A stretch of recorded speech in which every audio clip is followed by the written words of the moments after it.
What's going on, everybody? So today I want to talk about combat rating and every way to get it, including the new ways as of the patch in December. Now, I've sprinkled these ideas in across basically all my videos since that patch, but I haven't really done a dedicated video on how to get combat rating in quite a while. And as of the new Hell 7, Hell 8, these are things that people aren't even close to getting to in a lot of cases, or they're kind of stuck in Hell 5 even, and they haven't even gotten to Hell 6.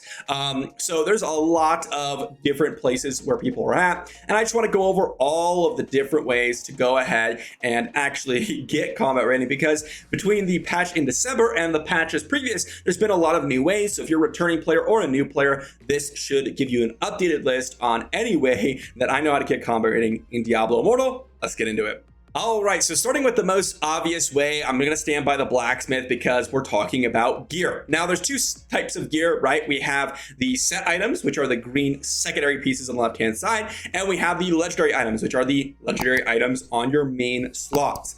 Now, in order to get these pieces, both have a different kind of focuses in terms of areas you're going to want to farm in order to get these items. Now, for legendary items, I'll move myself over here so you guys can kind of get a better look here. We have different types of abilities to get combat rating. And what I mean by that is we have base pieces, which are going to look somewhat like this, but with lower stats. We have exceptional pieces, which are going to have 2 stats, but boosted stats, which you'll see here. A base stat's kind of going to look like this. It would have had like 230, 240 stats instead of 300. And then we have exceptional triple stats, which look like this. Now, obviously, the higher combat rating or the higher paragon you go, for example, this one's level 439. I just got this one yesterday, and this one is 413. So the higher paragon level you go, the higher combat rating these will have, and so you're going to be able to get access to better combat rating, better triple stats, better stats in general. Now, the best way to actually get these legendary items is to farm. Now, I actually had a couple of people asking me what the heck is a farm? Like, what do I do? Which is actually something that was surprising to me because it's been so long since I've kind of gone over that topic. But what I mean by farming in the open world is to go into a spot. It can kind of be most spots in the game, but there are some set spots that have better spawns than other ones. And if this one's not busy, the Plains of Torment, you're gonna just run in a circle around these rocks and kill monsters, preferably in a group of 4, and you're gonna be able to pick up their loot. Now, there's so many other spots in the game. One of my personal favorites is gonna be, like the library stationary farm over here in these 4 corners. Also, if you go to random other areas like Realm of Damnation, go into the long Hall of Punishment farm. There's a ton of areas in the game, but basically open world farming is guaranteed the absolute best way to get those legendary items, and you're going to want to run Treasure Hunter to increase the chances of getting those gear drops. Now, along with legendary items in terms of getting combat rating, there's also the upgrades on the legendary items themselves, which you'll see behind me. I can move myself over once again. This is going to basically be how to get some extra combat rating on the side. Each upgrade is going to give you anywhere from, I believe, 4 from the early upgrades to 6 to that second tier upgrades to 8, and then eventually to 10 combat rating per. You can see here, if I upgrade this will go to 55, and I'll get 8 combat rating from upgrading this. This is going to be a large source of combat rating and is time gated, right? Because you need to just farm a lot. Most of the other stuff isn't really that time gated in terms of right now you have a ton of bonus XP if you are way lower under the combat rating or under the paragon level. And so you're going to get that boosted legendary drops and boosted XP. So you'll be able to immediately shoot up to like early 400s pretty easily. But the upgrades require you to get these materials, and these materials you're going to get from open world farming as well, and you're going to get some combat rating there. But this is like an additional, let's say I have 100 across each piece. This is an additional like 600 combat rating minimum across each piece. So that's a lot of combat rating. Then we move over to set items here, and set items are going to be a little bit different than legendary items. These are going to be pieces that have the same kind of exceptional rolls. You can get a triple stat. You can get an exceptional piece with higher substats. You can see here, this is from 360. I don't like to farm a lot of dungeons. Why? Well, because I farmed over thousands of dungeons, honestly, over the course of my career in Diablo Immortal.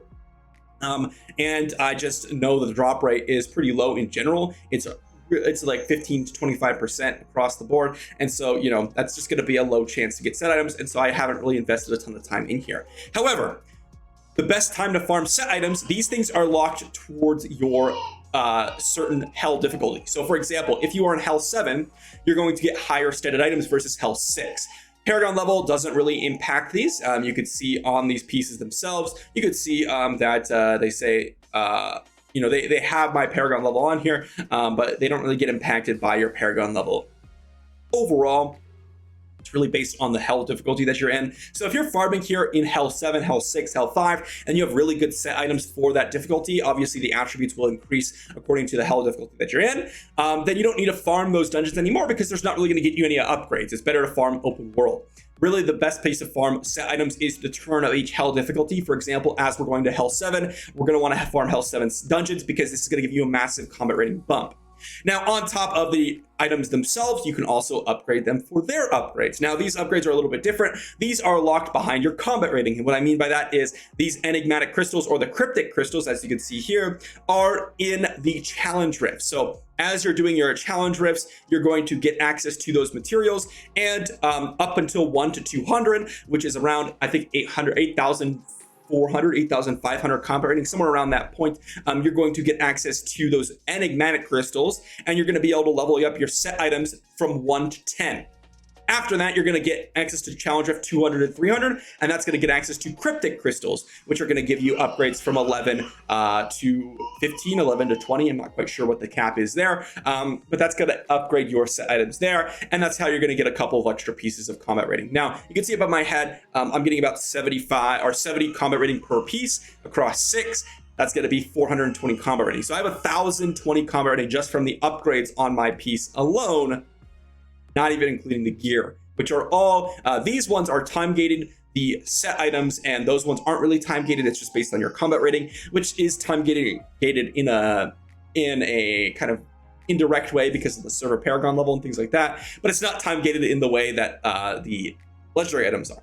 So that's going to be overall your gear and the main ways to get combat rating. Let's go over some other ways to get combat rating. First off here, we have another time-gated activity, and that's going to be the Helliquary. Now, this has 2 parts to it. We have the Helliquary itself, which is going to go ahead and upgrade, and you're going to get access to each of these stats, which is very, very massive.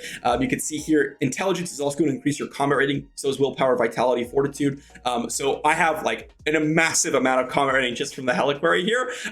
So this one is time gated, and earlier on, you're going to get things like the Scoria, and up to level 35, you're going to use that Scoria to level up your Helliquary, and then after that point, you're going to get Void Blood Slags. As far as I understand, I believe you still get the Scoria from the earlier areas. Now, this is combat rating based as well as time rated based. So you're going to need the combat rating, whoa, a little bit of lag here, to do the Helliquary raids themselves.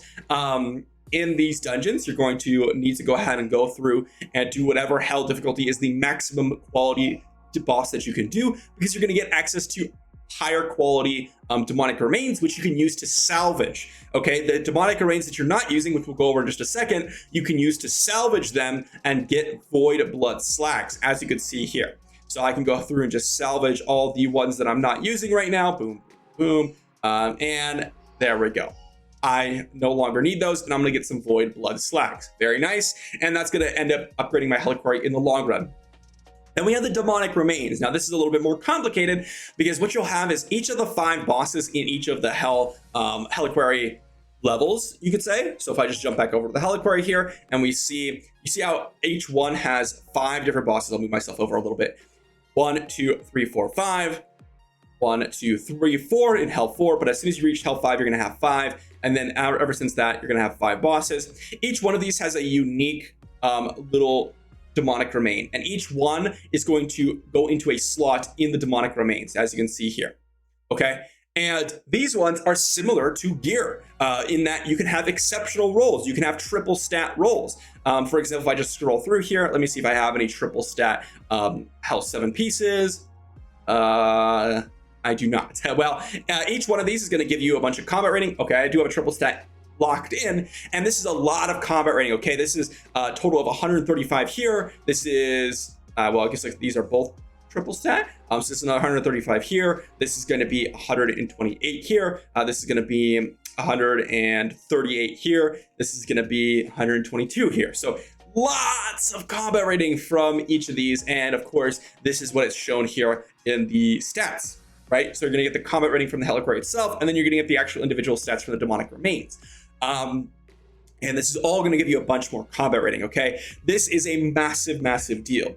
And as I mentioned, these are also similar to the hell difficulties, meaning if you're farming hell 7 bosses, which as you can see we have, you're going to get Paragon locked items. As you can see, these are Paragon 480. And these are going to give you more Void Blood Slags, as well as give you higher quality pieces in order for you to slot into these demonic remains. You're going to want to do these each Monday and Thursday, and you're going to preferably want to do that with your Warband, because the Warband rewards are going to give you a little bit more things for combat rating, as well as giving you a little bit more rewards.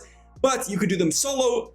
However, if you can find a pickup group, if you're not in a Warband, that's the best way, because you're going to get 2 bonus chests if you're able to run with 8 members total, which is going to give you bonus rewards there. So that's going to be the Helliquary. A lot of combat rating to gain there. If I were to just add all this up here, we have like 322 plus 280, that's around 600, plus another 130, 150, which is like 280. So that's 880 plus 90, that's like 970. This is almost 1,000 combat rating on its own, right? And if I look at my combat rating right now, I'm 9559. So right now, if I were to include, the gear upgrades, which are 1,000 from, or 600 from the upgrades from legendary items and 1,000 from the Helliquary, you have about 1,600 combat rating just in time-gated things. Helliquary is exclusively time-gated, right? It's Monday, Thursday. Legendary gear upgrades are time-gated based on how much you can play. And then we have the last way to acquire combat rating, and that is going to be the Warband activities. And I guess there's some miscellaneous stuff that is a little bit more interesting, and that is going to be later on in the video. But we have the Warband activity and the Warband tableau.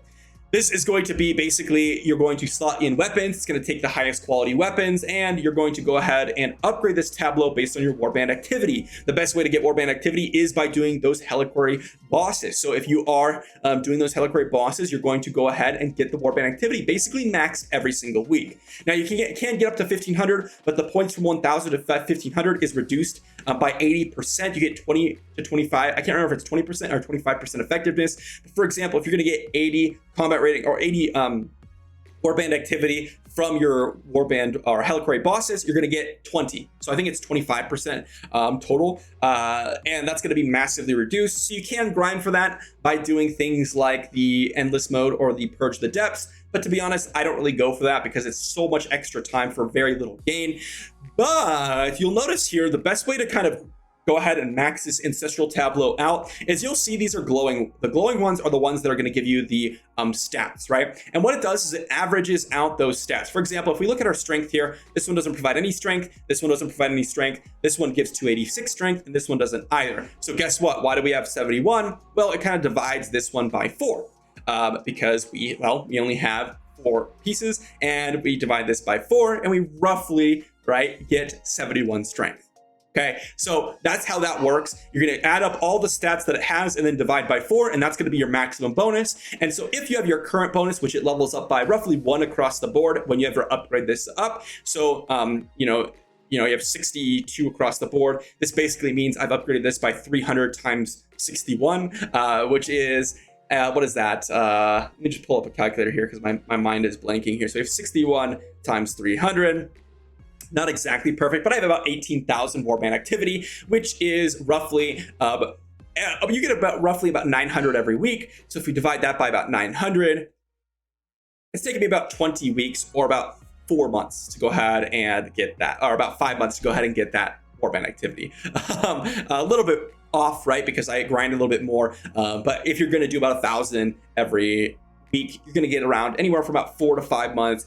I guess a better average about 3 to 5 months, depending on how much activity you're going to do to actually get this stats. And this is a lot of stats, right? This is 6 times 5. This is going to be about 300 additional combat rating. And if you don't have the proper legendary items in these slots, you'll find that these max bonuses, if your current bonuses are higher than the max bonuses, you're no longer going to get combat rating from that individual line. So you want to make sure your max bonuses are spread out quite evenly, so you get bonuses from each of these.